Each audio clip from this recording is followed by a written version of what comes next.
आज होती आषाढी एकादशी आणि तुम्हा सगळ्यांना आषाढी एकादशीच्या खूप खूप शुभेच्छा.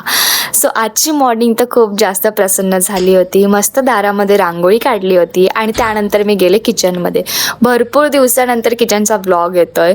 सो रात्रीच मस्त साबुदाणा भिजत टाकले होते मी, बिकॉज सगळं बनवायचं होतं मला काय काय. सो मस्त शेंगदाणे भाजून घेतले आणि लगेच बटाटे उकडायला टाकले आणि त्यानंतर मी बनवायला घेतलं वरईची भगर. म्हणजे भगर मस्त तुपामध्ये भाजून वगैरे घेतली, त्यामध्ये शेंगदाणे आणि मिरचीचं वाटण टाकलं.